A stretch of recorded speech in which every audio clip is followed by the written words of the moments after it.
Alors je ne vais pas vous révéler tous les secrets du Velay Express, mais je peux au moins vous dire que c'est un chemin de fer historique qui parcourt la région entre la Haute-Loire et l'Ardèche et qui passe par le point le plus haut, qui est à 1062 mètres, ce qui fait de nous le train à vapeur le plus haut de France.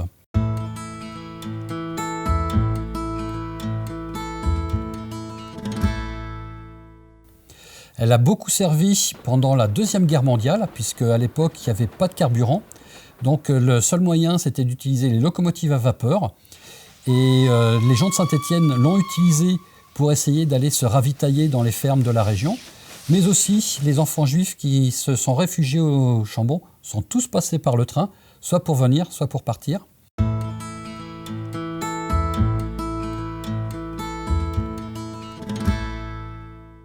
Alors la visite commence avant même le départ du train, puisque en gare de Rocoul, nous avons un petit musée. Et puis ensuite, les gens montent dans le train. Et là, c'est la découverte d'un chemin de fer de montagne.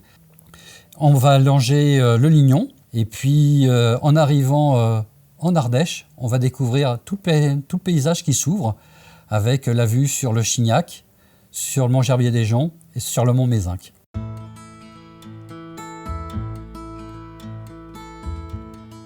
Les enfants au-delà de 3 ans, en principe, ils adorent.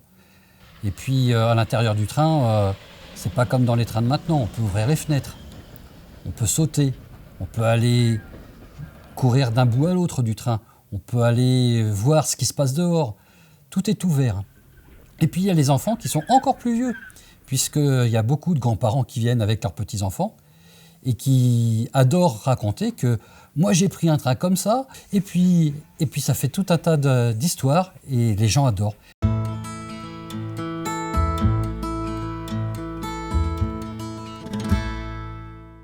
Les familles sont bien accueillies chez nous. En fait, on leur a mitonné un petit tarif spécialement pour elles. Et puis en plus, on accepte les chèques vacances.